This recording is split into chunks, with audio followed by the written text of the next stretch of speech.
பொள்ளாச்சியை அடுத்த ஆனைமலை புலிகள் காப்பகத்தில் கோடைக்கால வனவிலங்குகள் கணக்கெடுப்பு பணி தொடங்கியுள்ளது. மேற்கு தொடர்ச்சி மலையில் 958 சதுர கிலோமீட்டர் பரப்பளவு கொண்ட ஆனைமலை புலிகள் காப்பகத்தில் ஆண்டுதோறும் குளிர் மற்றும் கோடை காலங்களில் வனவிலங்குகள் கணக்கெடுக்கும் பணி நடைபெற்று வருகின்றது. இந்த ஆண்டு கணக்கெடுப்பு பணி இன்று தொடங்கி வரும் 30ஆம் தேதி வரை நடைபெறவுள்ளது. இப்பணியில் 500க்கும் மேற்பட்ட வனத்துறையினர்கள், வேட்டை தடுப்பு காவலர்கள் மற்றும் தன்னார்வலர்கள் குழுக்களாக பிரிந்து சென்று கணக்கெடுப்பு பணியில் ஈடுபட்டு வருகின்றனர்.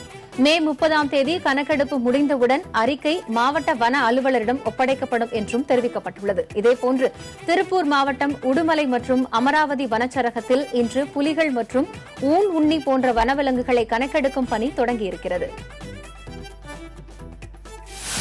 பொள்ளாச்சி வனச்சரகத்தில் மொத்தம் 18 நேர்கோட்டு பாதையில் 18 குழுக்களாக பிரிந்து கணக்கெடுக்கப்படுகிறது. ஒவ்வொரு குழுவிலும் வனக்காப்பாளர் அல்லது வனக்காவலர், வாலண்டியர்ஸ் ஒருத்தர், 2 வேட்டை தடுப்பு காவலர்கள், மொத்தம் 4 பேர்கள் பணிபுரிவார்கள். வாலண்டியராக இங்கே வந்திருக்கிறேன். உள்ளுக்குள்ளே போகிறது ஒரு வித்தியாசமான எக்ஸ்பீரியன்ஸாக இருக்குது.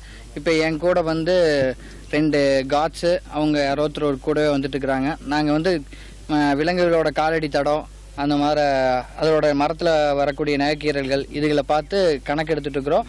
எந்த இடத்துலங்கிறத ஜிபிஎஸ் மூலிமா அதை ட்ரேஸ் அவுட் பண்ணிவிட்டு அதை ஒரு லாக் புக்கில் அவங்க ஃபாரஸ்டர் சொல்லி கொடுத்த மாதிரி நாங்கள் அதை நோட் பண்ணிகிட்டு இருக்கிறோம்.